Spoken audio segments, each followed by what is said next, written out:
कृषि सुधार के कानूनों को लेकर आंदोलन कर रहे संगठनों के साथ ही सरकार की मंगलवार को हुई तीसरे दौर की वार्ता भी बेनतीजा समाप्त हो गई।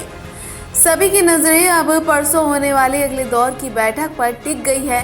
वार्ता खत्म होने के बाद बाहर आए केंद्रीय कृषि मंत्री नरेंद्र सिंह तोमर ने कहा, आज की बैठक में परस्पर समझ बनी है। किसानों के साथ अब चौथे चरण की वार्ता परसों यानी बृहस्पतिवार को होगी, जिसमें विस्तृत रूप से चर्चा की जाएगी। वार्ता के दौरान सरकार की ओर से संयुक्त समिति के गठन का प्रस्ताव को किसानों ने खारिज कर दिया है। बैठक में किसानों के संगठन नेता कानूनों को समाप्त करने की अपनी पुरानी जिद पर अड़े रहे, लेकिन उन प्रावधानों को किसान नेता नहीं बता सके जो सीधे किसानों के हित के विरुद्ध हो। सरकार की ओर से किसानों ने स्पष्ट रूप से कहा है कि अगले दौर की बैठक में आए तो उन प्रावधानों को चिन्हित करके लाएं जो किसानों के हितों के विरुद्ध हो, ताकि उन पर गंभीरता से विचार विमर्श किया जा सके। मंडी कानून के साथ ही कॉन्ट्रैक्ट खेती को लेकर उठाई जा रही आपत्तियों के किन प्रावधानों से किसानों के हित प्रभावित हो सकते हैं। बता दें, विज्ञान भवन में मंगलवार को किसान संगठनों और सरकार के साथ कुल 4 घंटे की लंबी वार्ता हुई। किसान नेता जहां अपनी पुरानी बातें सुना रहे थे, तो वहीं सरकार की ओर से प्रेजेंटेशन देकर उसके बारे में विस्तृत रूप से बताया जा रहा था। इस बैठक में 30 प्रमुख किसान संगठनों के नेताओं ने हिस्सा लिया, जिसमें ज्यादातर लोग पंजाब और हरियाणा के थे, जबकि सरकार की ओर से केंद्रीय कृषि मंत्री नरेंद्र सिंह तोमर, रेल मंत्री पीयूष गोयल के साथ ही सोम प्रकाश हिस्सा ले रहे थे। बैठक में कृषि कानूनों के सचिव संजय अग्रवाल समेत कई और अफसरों ने हिस्सा भी लिया था। किसानों के साथ वार्ता में जाने से पहले भाजपा के राष्ट्रीय अध्यक्ष जेपी नड्डा के आवास पर केंद्रीय रक्षा मंत्री राजनाथ सिंह, गृह मंत्री अमित शाह और केंद्रीय मंत्री नरेंद्र सिंह तोमर और रेल मंत्री पीयूष गोयल के बीच किसान आंदोलन को सुलझाने को लेकर गहन विचार विमर्श भी हुआ। और भारत सरकार ने तीसरे दौर की वार्ता आज संपन्न की।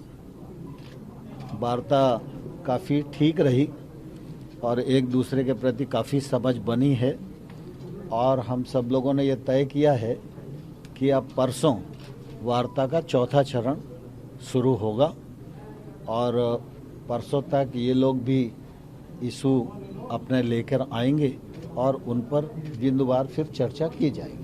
क्या किसी तरह की कमेटी के सुझाव आप लोगों ने दिया, किसानों ने माना, इस पर तय हो गया? नहीं, सामान्य तौर पर हम सब लोग चाहते थे कि एक छोटा ग्रुप बने, लेकिन सभी यूनियंस का कहना यह था कि सब लोग एक साथ मिलकर बात करेंगे, तो सरकार को सबसे मिलकर बात करने में भी कोई आपत्ति नहीं। क्या लगता है कि सरकार ये प्रदर्शन को समाप्त करा लेगी, किसानों को खुश कर लेगी? स्वाभाविक रूप से हम तो किसान भाइयों को ये आग्रह करते ही हैं कि वो आंदोलन स्थगित करें और वार्ता के लिए आएं, लेकिन ये फैसला करना किसान यूनियन पर और किसानों पर निर्भर है। इस समझौता वार्ता में संयुक्त समिति बनाकर सभी मसलों पर रोजाना बैठक कर विचार करने के प्रस्ताव को किसान नेताओं ने मानने से इनकार कर दिया। सरकार की ओर से ये कहा गया कि छोटे समूह में बैठकर किसी समस्या पर गहन विचार विमर्श करना आसान होता है, लेकिन इस पर उनका कहना है कि समिति के सीमित सदस्यों के साथ वार्ता की जगह सभी संगठनों के प्रतिनिधि हिस्सा लेंगे। किसान आंदोलन किसी नतीजे के आने तक जारी रखा जाएगा। किसान नेता न्यूनतम समर्थन मूल्य पर सरकार से पुख्ता भरोसे का आग्रह कर रहे थे। सरकार की ओर से उन्हें नए कानून के बारे में विस्तार से बताने के लिए प्रेजेंटेशन भी दिखाया गया। आपको बता दें, कृषि सुधार के कानूनों के विरोध में बीते कई दिनों से दिल्ली के बॉर्डरों पर किसानों का आंदोलन चल रहा है। अखिल भारतीय किसान महासंघ के अध्यक्ष प्रेम सिंह बैठक को अच्छा बताया। सरकार के साथ 3 दिसंबर को अगली बैठक के दौरान उन्हें समझाया जाएगा कि कृषि कानूनों का कोई भी किसान समर्थन नहीं करता है, इसे लेकर आंदोलन जारी रहेगा। आंदोलन कर रहे किसान संगठन के नेताओं ने अगले दौर की बातचीत के लिए पॉइंट तैयार कर लिए हैं।